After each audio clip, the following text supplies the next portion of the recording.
They told me I had 30 days to tear down my own shed, or pay $200 a day in fines.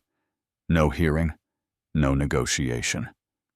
Just a printed motion, slid across a plastic table by a woman with a fake smile and a clipboard full of control issues. And here's the kicker. I built that shed with my own 2 hands, 5 years before they even rewrote the rule they tried to use against me. Now let me back up. I live in a quiet Colorado suburb, the kind of place with neat lawns, flagpoles, and barbecues where people smile too much but say too little. I teach high school shop, woodworking, welding, the real stuff. And on weekends, I build. That's how I ended up with 3 matching cedar sheds lined up behind my ranch house like soldiers at attention. One holds my tools, one's got my bike project, and the last keeps my lumber dry and stacked. All permitted, all legal, all mine. That didn't stop Sharon Ellis, HOA president with a taste for power suits and HOA bylaws, from trying to take one. Accessory structures are limited to 2 per property, she said, tapping her pink nails on the table like she was dropping a gavel. We counted 3. The room went quiet. Even Derek, her sidekick who usually just scrolls sports scores during meetings, sat up. I kept my voice level. All 3 are on my deed. They were permitted before the bylaw change. County records show that. Sharon gave me that smug little grin she saves for people she thinks she's already beaten. Well, the updated rule is clear. We're voting tonight. No hearing necessary. I looked around. The older couple across the aisle looked down at their hands. The college kid renting the house on the corner didn't even blink. The vote passed, 3-2. Sharon handed me a paper. 30 days to remove 1 shed or face $200 daily fines.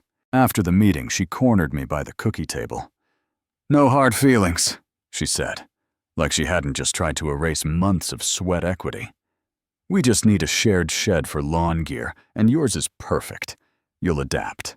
I dunked a cookie into weak coffee and said, "Real slow, you just bought yourself a bigger problem than a shed." That night, I unlocked the middle shed, the one she wanted, and clicked on the overhead lights. Smelled like cedar and motor oil. I unrolled the old blueprints, pulled out my phone, and called Tessa. She's a property attorney I've known since college, sharp as a dovetail joint, and just as strong. "They voted to seize a permitted structure?" she said. "You gotta be kidding me." "Nope," I said. "They think I'll cave some," she laughed. "We'll file for declaratory judgment tomorrow. That pauses enforcement. And I've got another idea. Now, I've learned something building furniture. When pressure hits, you don't panic. You brace. So while Sharon paraded around the neighborhood telling folks about her new community shed, I got to work. Measured every setback, cross-referenced zoning codes, built a 3D model showing the $40,000 in property value I'd lose if I gave it up.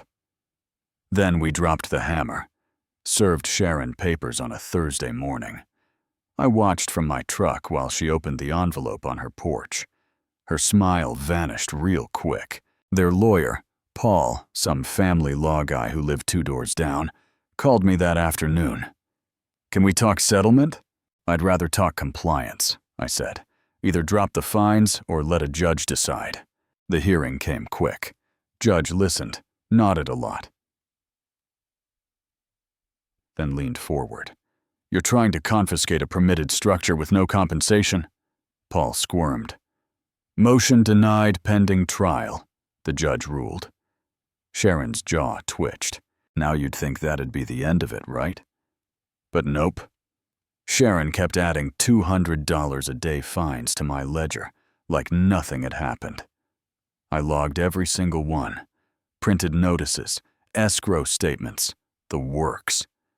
Meanwhile, she launched a smear campaign. Flyers, emails, whispering that I was hoarding tools, maybe even Dangerous. I didn't bite. Instead, I hosted coffee and donuts in my driveway one Saturday. Let the whole block tour my sheds.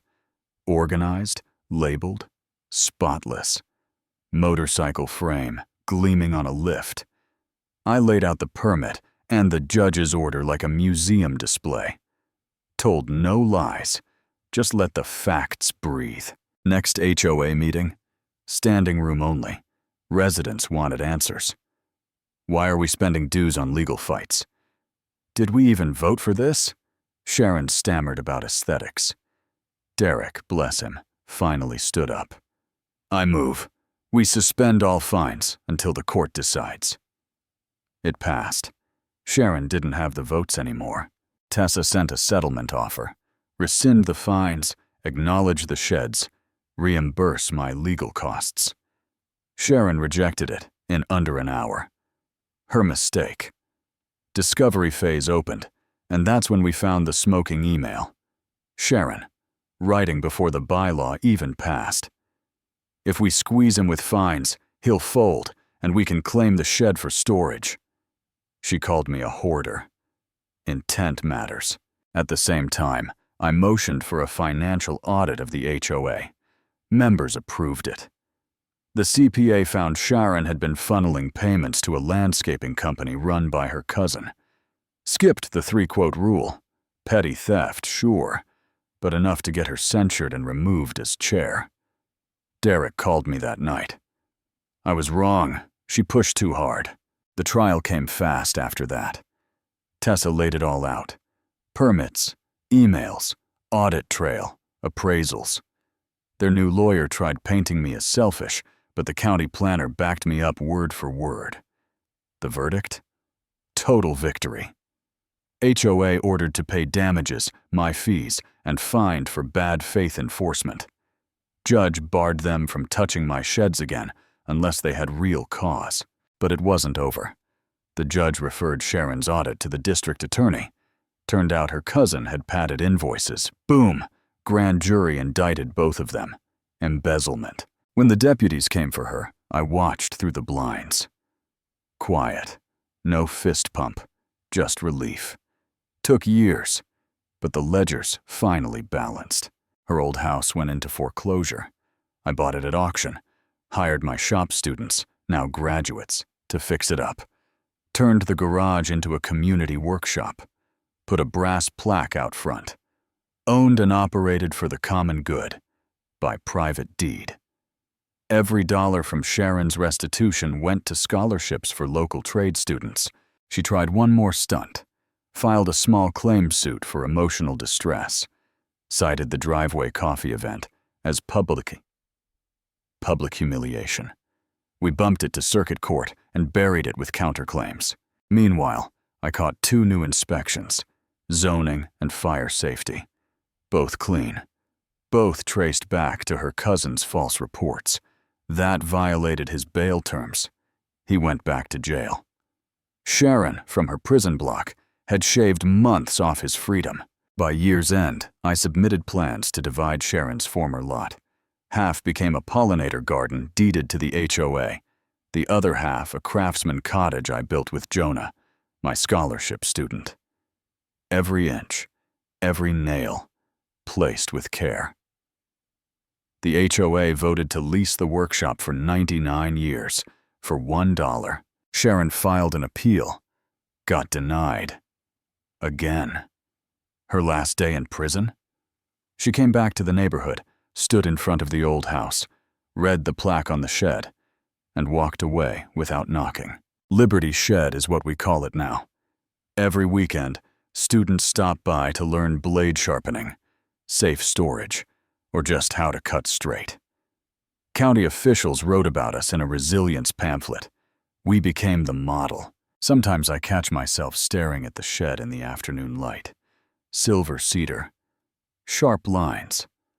Proof that what's built right stays right. So who was really in the wrong here?